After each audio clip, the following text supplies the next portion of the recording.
Oke, halo teman-teman. Sebelumnya gue mau ngucapin belasungkawa untuk saudara-saudara kita yang sedang terkena cobaan atau musibah di berbagai kota, provinsi di daerah Indonesia yang sekarang sedang terjadi. Dan ada salah satu berita yang kebetulan gue dan teman-teman gue dapat, dan menurut gue pribadi ini beritanya sedikit agak mengganggu, terutama buat para teman-teman relawan yang di lapangan ya. Karena gue sendiri juga kebetulan pernah ikut dalam keanggotaan relawan. Waktu itu gue ikut sama anak-anak Vespa di GSP, jadi gabungan skuter peduli, di kejadian waktu itu di Selat Sunda sama di daerah Bogor Barat, itu di desa Sukajaya, longsor waktu itu. Dan yang gue mau share kali ini, atau gue mau berpendapat tentang berita yang gue dapet ini, itu terjadi di daerah Sulawesi Barat, di Kabupaten Mamuju, gempa kemarin. Jadi isi beritanya itu gue baca di Vice.com, itu tentang problem para korban gempa. Jadi beritanya isinya, kalau mau dapat bantuan dari pemerintah itu mesti ada syarat-syarat tertentu. Kayak contohnya harus mengajukan KK. Nah, di sini yang gua mau sedikit argumen, khususnya untuk saya syukur bisa sampai gitu kan ke kritisi lah ya. Iya, kritisi. Syukur bisa sampai ya kan ke telinga para penguasa di sana. Karena maksud gue agak sedikit miris gitu, di saat para korban sedang kesusahan, di satu sisi pemerintah daerah yang notabene yang bertanggung jawab terhadap warganya agak mempersulit gitu. Sedangkan situasinya di sana kan serba nggak menentu, apalagi kondisinya sedang terjadi musibah gitu. Agak nggak elok aja kalau misalkan disuruh untuk mengumpulkan data KK dulu. Ya nggak masuk logis sih maksud gua. Kenapa nggak coba lewat jalur lain? Istilahnya kan waktu itu juga gua pernah waktu di Sulawesi di Selat Sunda sama di Sukajaya itu. Jadi kalau yang gua tahu di lapangan ya, biasanya tuh para relawan itu juga pas datang itu atau datang ke tempat musibah di sana udah ada timnya juga, terus udah survei, biasanya langsung ke pengurus daerah setempat kayak RT, RW, kelurahan gitu. Nah, di sana baru masalah pendataan. Jadi buat para warga yang kena musibah itu, dia sebisa mungkin jangan sampai kita istilahnya jangan memperkeruh suasana di sana gitu. Karena di sana juga suasananya serba genting gitu. Di satu sisi juga mungkin pemerintah pemikirannya takut bantuannya nggak tepat sasaran gitu, mungkin ya, nggak tahu juga sih. Tapi kalau lihat dari kasus yang di Vice itu kan jadinya malah dipersulit. Iya, dipersulit. Ya, kalau satu musibah yang rumahnya aja udah nggak kelihatan, gimana dia punya ngikutin dokumen dalam bentuk KK? Nah, itu jadi dia salah satu persyaratan, bener gak sih? Makanya aku juga masih tanda tanya, dalam arti kata nggak ada statement juga, belum ada statement ya dari pemerintah. Mungkin mudah-mudahan sih keluar gitu, ada statement dari pemerintah buat jelas gitu. Maksudnya jangan alasannya karena biar tepat sasaran, itu menurut gue ya cuma alasan klasik lah menurut gue ya, nggak tahu lah. Karena ya nggak etis gitu. Lu sedang kena musibah, ya lu juga belum sempat istilahnya ngerapihin barang-barang pribadi lu, tapi lu poin bantuan, cuma lu harus mencari-cari sesuatu yang susah dicari gitu. Ya kan kayak berkas-berkas gitu kan nggak mungkin langsung gitu, ada musibah lu langsung buru-buru ngamanin dia kan, nggak juga. Dan konteksnya bukan bantuan yang biasa diterima sama orang, Iya, yang rutin. Iya, rutin. Ini kan konteksnya musibah yang memang spontan langsung iya. gitu, yang harta bendanya ya kan udah nggak tahu kemana. Iya. Ini ngomongin soal administrasi penyebutan atau penerimaan bansos. Iya. Terkait dengan kakak. Ini ya, yang mungkin lo mungkin bakalan kritisi itu ya. Iya. Ya maksud gue cobalah. Tapi sih sebenarnya gimana ya, gue juga agak bingung nih kenapa bisa ambil sikap seperti itu gitu. Padahal kan kalau bicara musibah di Indonesia juga nggak sekali dua kali gitu. Dan yang ini berita ini baru kedenger nih, maksudnya kemarin-kemarin kayaknya nggak ada deh. Setahu gue ya nggak ada kayak gitu-gitu. Tapi kenapa? Apa mungkin karena kalau lagi pandemi, istilahnya dibikin agak sedikit ribet gitu. Ditambah sekarang juga yang gue lihat banyak di beberapa daerah yang kena musibah itu yang kena musibah harus di swab dulu segala macem, ya kan? Ya agak miris sih, gue miris bener-bener. Taruhlah misalkan nggak positif istilahnya, tapi kalau misalkan positif gimana? Udah kena musibah, diisolasi juga, udah harta bendanya nggak tahu kemana. Aduh, ya mudah-mudahan sih lebih baik gitu ke depannya. Iya, prosesnya gimana sih? Lo kan udah turun nih ke lapangan gitu sebagai relawan ya. Iya. Distribusi bantuan itu kayak gimana sih prosesnya? Kayak Oke, gitu. untuk proses distribusi yang gua alamin waktu 2 kejadian kemarin itu, jadi dari tim GSP waktu itu, anak-anak itu udah siap gitu. Maksudnya udah siap tuh. Jadi udah ada tim lapangannya, tim survei, ada tim buat nanti dia distribusi, terus juga di tim gue itu ada jadi sistemnya hapusan, jadi biar si relawan ini juga nggak setiap hari di sana, jadi bisa ganti-gantian. Jadi distribusinya itu pertama yaitu kita ke lokasi, kita koordinasi sama pengurus RT RW setempat buat ngedata warga-warganya yang kena, dan dari situ kita bikin posko, nanti kita tentuin poskonya di mana, tarbukin dari situ udah. Nah nanti dari sana kita mulai penggalangan dana dari teman-teman kita yang di luar gitu, penggalangan dana, nanti bantuan dari luar masuk ke posko kita, baru kita distribusin. Itu distribusinya juga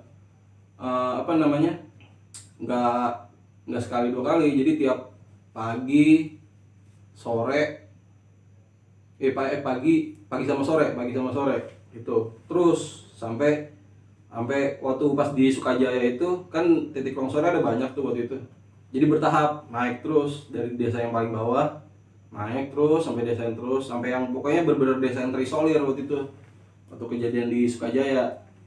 Kalau waktu kejadian di Selat Sunda itu hampir sama, cuma kan waktu di Selat Sunda itu kalau waktu pas tsunami itu titik-titiknya nggak terlalu banyak, cuma beberapa doang. Jadi tim gue tuh ngambilnya yang benar-benar terisolir, yang benar-benar nggak kesentuh waktu itu.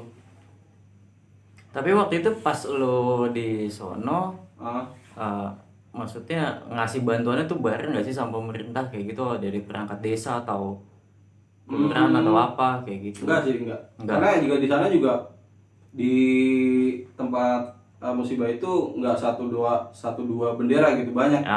Banyak tiap bendera juga ada gitu. Jadi banyak komunitas.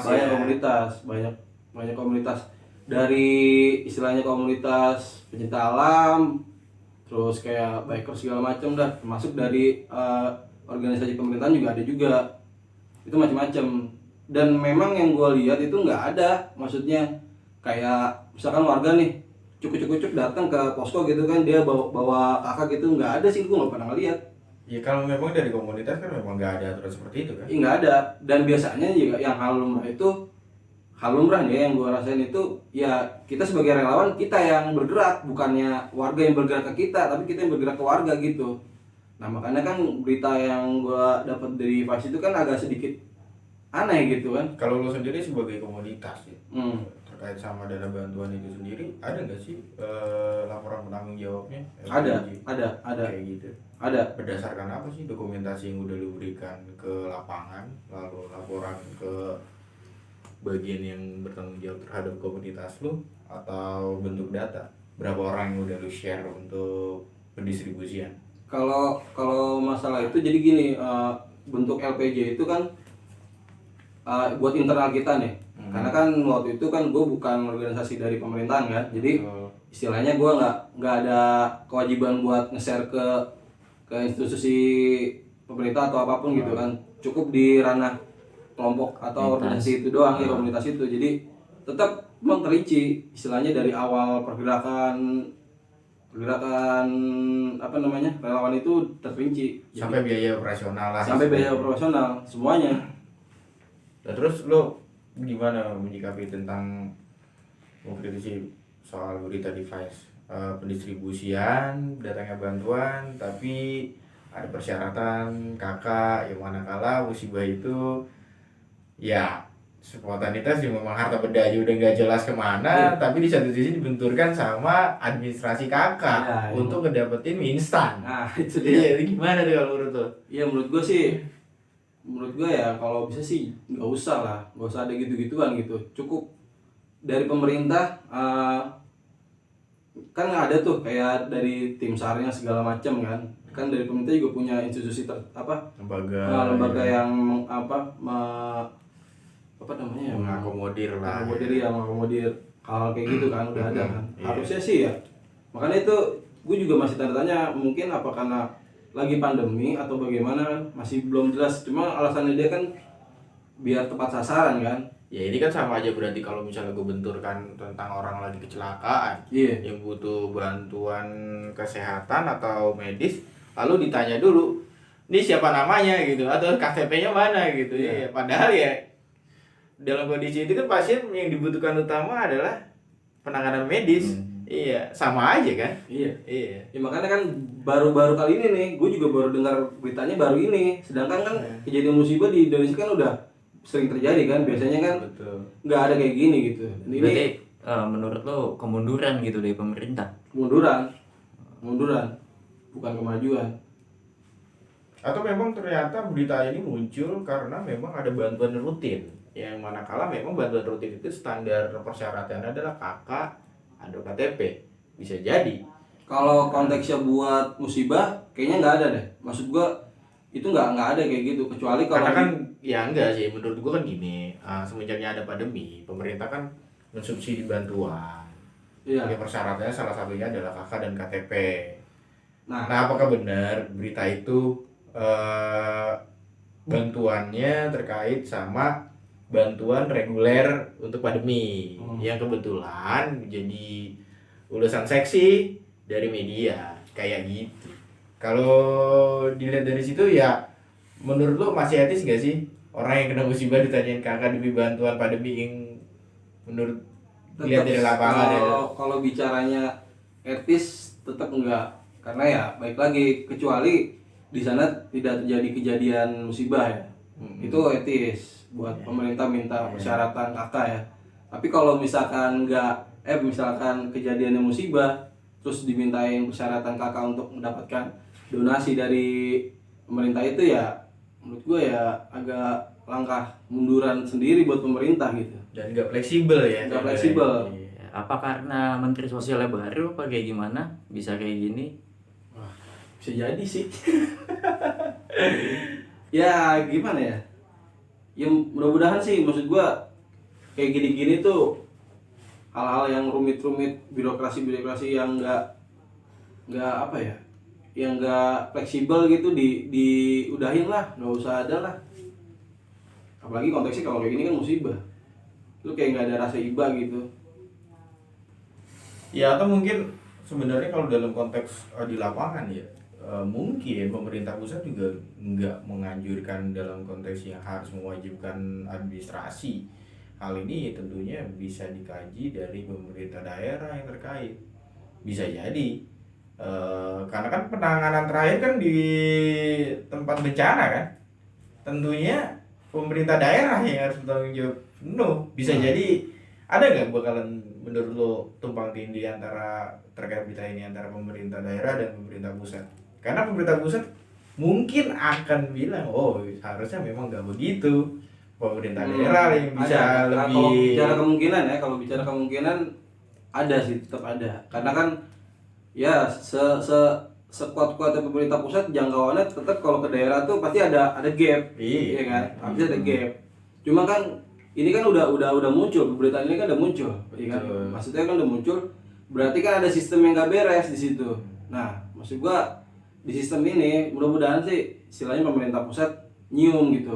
dan istilahnya benar-benar langsung di cross check langsung gitu ke daerah langsung, supaya apa ya, kayak kan tadi kita udah baca kan yang di Medan ya, kejadian yang Ya di Medan juga. Di Medan ada juga kan? Ya, Medan atau di mana Sumatera lah. itu ada salah satu korban musibah juga, itu sampai dia pindah ke hutan Karena nggak dapat bansos. sama Kayak karena nggak gitu. dapet bansos. Ah, Dan ketika dia balik lagi, disuruh balik lagi buat dapetin bansos, dia udah nggak mau karena udah nyaman. Ya itu kan berarti kan dia udah saking kecewanya gitu sama pemerintah daerah gitu kan. Terlalu ganggu sama birokrasi, nggak fleksibelnya Iya. aturan, tidak kondisionalnya terhadap bencana yang terjadi. Menurut lo yang paling bertanggung jawab ini pusat atau daerah? Yang paling bertanggung jawab Iya. daerah, karena kan kalau daerah kan dia yang tahu situasinya kayak gimana. Kalau pusat kan hanya berkas laporan dari daerah kan. Kalau daerah kan udah tahu kan, maksudnya dia jarak yang paling dekat buat cross check langsung ke TKP gitu. Gimana ya jelasin ya buat pemerintah daerah ya. Sebenarnya kayak gini-gini tuh udah Ya, terlalu kaku lah ya. iya sama- udah terlalu kaku. Yang terlalu kaku sama takut sama jabatan, karena ini Iya. kemanusiaan mungkin lah ya. Jadi ya coba deh, mungkin aturan mainnya di pusat harus pakai administrasi kakak dan lain-lain, Iya. tapi sementara di lapangan mereka masih bernyawa aja udah bersyukur gitu kan. Betul. Iya. Dan ibaratnya kasihan juga buat para relawan yang di lapangan gitu kan, ketika ngelihat berita kayak gini, gue yakin pasti pada kecewa. Karena apa? Dia udah totalitas buat ngebantu warga yang kena musibah, tapi lembaga resmi gitu kan kayak pemerintah daerah kok bisa-bisanya gitu memperibet kerja relawan gitu. Padahal relawan udah totalitas, dia udah jauh-jauh, entah dari Jawa dari mana gitu kan. Ribetnya gimana ya Pak? Ya itu lewat tadi Birokrasi. birokrasinya. Emang kalau dari komunitas-komunitas itu bentuk perizinannya apa, atau masih ada izin atau kayak gimana sama pemerintah daerah? Atau Kalau setahu gue sih nggak ada kayaknya. Udah kayak lumrah gitu. Dia ada musibah, ada komunitas, ya itu palingan bentuk laporannya dia ketika datang survei ke kayak ke RT, RW, kelurahan, udah dia mau bikin posko segala macam kayak waktu pas kayak tempat gua kayak waktu anak-anak GSP itu kayak gitu. Nggak ada kayak kita datang nih misalkan ke pemerintah daerah, ke daerah waktu sana kan Selat Sunda, Banten ya, karena gua nggak mesti ke pemerintah daerah Banten gitu, nggak mesti juga, karena kalau kayak gitu ya pasti kan otomatis kan satu makan waktu.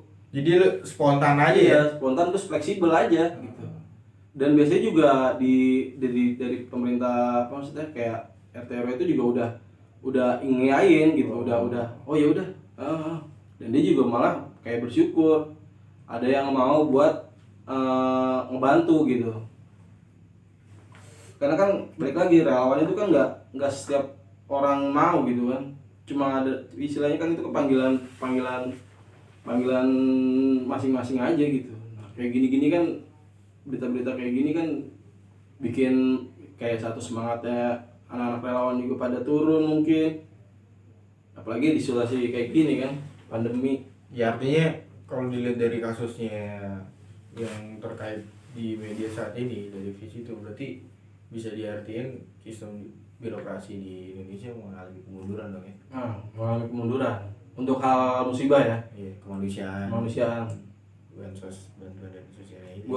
dan gue berharap sih untuk untuk teman-teman relawan bisa nge-follow up berita ini gitu. Maksudnya ya biar benar-benar berita ini kecium gitu. Jadi nanti bisa syukur-syukur kan istilahnya Dibenahi lah ya. Iya, dibenahi lah. Aturan-aturan yang enggak fleksibel, Betul. dan istilahnya juga dari buat para warga yang kena musibah juga biar benar-benar ngerasa terbantu, bukan hanya dari kalangan relawan tapi benar-benar dari pemerintah daerah bisa ngebantu gitu. Oke, thank you Aput. Ya, Gimana? Apa yang mesti dikritisi lagi? Ya kalau birokrasi kayaknya udah cerita lama ya. Kalau Iya. kita nggak di mana. Tapi Kayak gitu. spiritnya birokrasi saat ini kan melalui Presiden Jokowi kan, seingat gue kan akan dimudahkan gitu. Iya, Sementara- reformasi iya, birokrasi kan. itu kan. Iya. Nah sementara ini ada di ranah kemanusiaan gitu. Iya kan, sakitnya double gitu menurut gua gitu loh. Kalaupun misalnya memang birokrasi itu masih rumit ya jangan di kemanusiaan dulu kayak gitu kan. Yang orang-orang benar-benar butuh banget. Iya. Gitu. Iya. Dan ya sama faktanya kan teman kita ini berangkat dari komunitas yang menggugah hatinya. Iya, bergerak kecuali gitu. gini ya, maksudnya kecuali bentuk bantuannya itu istilahnya benar-benar berharga banget kayak emas, rumah gitu kan. Itu menurut gua mungkin penting kalau data gitu kan. Tapi kan ini bentuknya kan paling ya lu tau sendiri lah, bantuannya paling bentuknya apa? Makanan, logistik, sembako ya kan. Iya. Yang Ya, hal memang air itu memang dibutuhkan iya banget buat ya kan? keseharian kan. Kebutuhan Bayangin ya kalau primer. misalkan buat keseharian aja mesti diperibet gitu kan, kasihan juga gitu. Satu Iya. relawan juga di sana ya kan. Ya artinya bener yang gue bilang loh, kalau misalnya kita analogikan bicara ada orang kecelakaan ya kan, nah, namun orang ini korban ini butuh bantuan medis segera tapi malah diperibet sama birokrasi dari rumah sakitnya. Iya. Iya, padahal tuh orang sebenarnya mungkin aja 1 detik sebelumnya bisa diselamatkan tanpa harus diselip sama ditanyain dulu lah KTP-nya atau kakaknya atau ini siapa yang nanggung jawab. Padahal kan bicaranya itu adalah manusia, nyawanya diselamatkan kan kayak gitu. Iya. Iya. Menurut lu sama gak? Sama, hampir sama. Hampir nggak jauh beda. Ya kayak gitu-gitu makanya kan sebenarnya harus dibenahi. Hal-hal seperti itu tuh yang menyangkut jiwa manusia. Karena kan prioritas utama kan setahu gua kalau buat kayak rumah sakit ya, itu kan prioritas utama kan pasien. Sedangkan kalau ngomongin realitanya nggak gitu. Tapi kalau realitanya ya kita mesti liatin prosedur dulu, baru kita bisa ditanganin gitu. Tak kecuali kita orang penting mungkin bisa ya, tapi kita bicaranya orang awam, orang Rakyat jelata ya. rakyat jelata lah. Iya. Ya syukur-syukur sih, makanya gue bilang syukur-syukur kayak gini-gini udah bisa dibenahi lah, dan udah nggak ada di negara kita. Karena tau sendiri negara kita kan sekarang lagi kacau balau. Lagi kacau tapi SOP banget ya. Sampai banget sih. Tapi ngelupain substansi yang buat menolong ya. Iya. Iya, padahal konsepnya adalah menolong. Menolong. Iya. Menolong dalam konteks mempersulit ya mungkin. Teori baru sih itu sebenarnya. Indonesia selalu punya teori baru. Dengan adanya video ini berarti lo berharap supaya menyentil lembaga atau pemerintah Iya, terkait ya. Iya. Dan ngajak teman-teman relawan yang lain untuk mau istilahnya nge-follow up berita ini, karena menurut gue ini penting juga. Ditakutkan ada kejadian di tempat lain cuma nggak tercium gitu. Ya menurut gue kan sekarang kan zamannya kan serba mobile kan, apa-apa aja kita bisa share gitu ya. Ya maksud gue kalau bisa sih kayak gini-ginian udah hilang gitu di negara kita gitu, dan teman-teman relawan tetap bisa survive buat ngebantu saudara-saudara kita yang lagi kena musibah. Tapi sejauh ini berarti nggak ada yang namanya mempersulit ya untuk benturan sama pemerintah terkait sama bantuan di komunitas. Artinya nggak ada nggak perlu izin atau nggak perlu hal-hal lain nih, kita spontanitas aja. Dan Kalau bentuknya kalau bentuknya dalam arti bantuan, ngasih bantuan sih setahu gua nggak ada. Tapi mungkin kalau konteksnya komersil, nah itu beda cerita mungkin. komersial konteksnya gimana tuh? Hah? Komersial maksudnya kayak gimana? Dibayar gitu maksudnya. Nah kan ya pasti ada lah beberapa. Gue juga pernah waktu itu di Selat Sunda kayak apa ya? Dia mengambil apa ya? Bahasanya ngambil untung dari musibah bahasanya. Ngejual empati. Ngejual empati. Kan ada tuh kayak gitu juga. Oke. Tapi dari pemerintah lu dapat fasilitas nggak sih buat relawan itu? Maksudnya kayak mungkin minimal tenda lah buat kita nginep kayak gitu. Prioritas Kalau yang dari komunitas sih enggak sih. Biasanya dari lingkungan komunitas itu sendiri buat kayak peralatan segala macam itu, kecuali Kalau dari lembaga resmi ya kayak SAR segala macam itu baru ada dari pemerintah. Tapi kalau dari komunitas yang indie lah, bahasanya indie gitu ya, itu nggak ada sih. Benar-benar pure dari anak-anak komunitas itu sendiri. Sebagai tenaga, Iya, ya kan? semuanya. Semuanya ya. Jadi lu melakukan observasi sendiri terhadap berapa Iya. korban yang kena. Iya. Nah, kalau yang masalah itu juga observasi balik lagi ke kelompoknya masing-masing, apa metodenya itu kayak gimana. Karena nggak bisa dipukul rata juga, cuma rata-rata sih hampir sama, nggak jauh beda. Jadi kayak ada tim surveinya, ada tim lapangan, tim distribusinya, ada tim dapur juga, semuanya. Karena biasanya kalau yang kayak gitu-gitu sih udah terlatih ya, maksudnya dia udah tahu gitu, udah tahu yang harus dilakukan tuh seperti apa, dia udah tahu juga biasanya. Kalau misalnya dalam bentuk bantuan tenaga terhadap bencana, misalnya non distribusi, non sembako, pernah gak sih lu sendiri turun gitu? Kayak misalnya pencarian mayat atau misalnya mereka Kalau gitu gue belum pernah sih, belum pernah. Karena waktu pas gue itu, maksudnya yang buat penanganan korban jiwa itu udah langsung dari lembaga resmi. Karena kan mungkin di sana kan ada tim ini apa namanya, buat apa namanya bahasanya ya, buat ngedata ininya kayak korban jiwa. Iya, korban jiwa itunya. Iya. Kalau yang komunitas gua kemarin itu ya emang pure buat ngebantu proses apa namanya, kebutuhan primernya aja gitu. Oke. Mungkin Dan ini sih waktu itu ngebantu bikin fasilitas umum juga di sana. Itu balik lagi tergantung dari komunitas masing-masing, dia mau ngelakuin apa di sana. Tapi biasanya sih ya nggak jauh dari kemanusiaan juga. Tapi mendingnya tetap ada orang yang manfaatin momen yang ngejual empati ya. Tetap ada.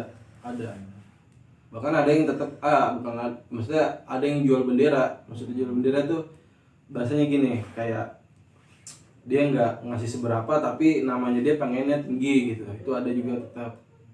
Karena kan ya balik lagi manusia butuh pengakuan. Oke. Tetap. Dan di situ pemerintah juga nggak ngelakuin birokrasi di situ ya, maksudnya nggak SOP banget soal sama relawan kayak gitu. Kayak nggak mesti minta izin kayak gitu. Padahal di situ ada celah buat disalahgunain kan. Kayak gitu dah.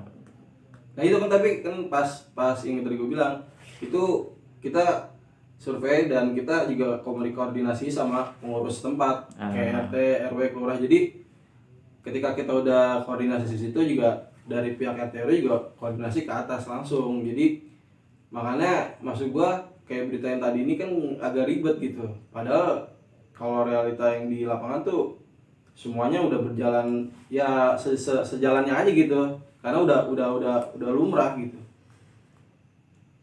Paling kalau misalkan koordinasi ke apa namanya ya, kayak kelurahan kalau pemerintah daerah itu mungkin pihak-pihak lembaga-lembaga yang benar-benar dari pemerintah langsung. Kalau yang non dari pemerintah mah kayaknya enggak deh. Karena kan juga dia dapat pendanaannya pun bukan mengatasnamakan lembaga pemerintah, tapi mengatasnamakan lembaga sendiri kan. Tapi ada nggak sih momen-momen pas lo dulu turun itu masyarakat itu lebih percaya sama relawan ketimbang sama pemerintah? Ada nggak sih momen-momen kayak gitu? Nggak ada sih, hampir sama semuanya. Hampir sama. Ya kalau masalah kedekatan mah balik lagi ke individual masing-masing, kelompoknya masing-masing. Gitu sih. Sama sih, semuanya sama. Berarti untuk kasus ini benar-benar mundur banget ya? Mundur. Pas lo turun tuh nggak ada yang kayak gini. Nggak ada. Apa mesti diawasin kali sama relawan ya? Jadi fungsinya tuh udah ganti relawan jadi pengawas pemerintah gitu mungkin. Kasihan. Teman-teman ya kasihan. Iya. Gila loh, udah capek tenaga, pikiran. Nambah lagi pikirannya ngurusin berkas. Iya. Ya setidaknya mereka diawasi sama media, Pak. Dan sama Tuhan.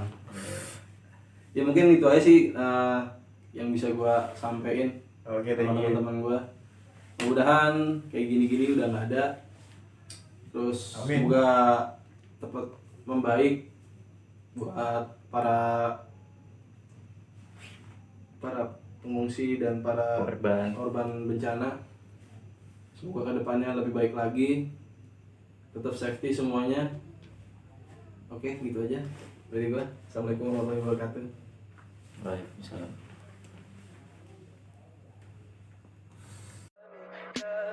Tell me pretty lies, look me in the face. Tell me that you love me, even if it's fake.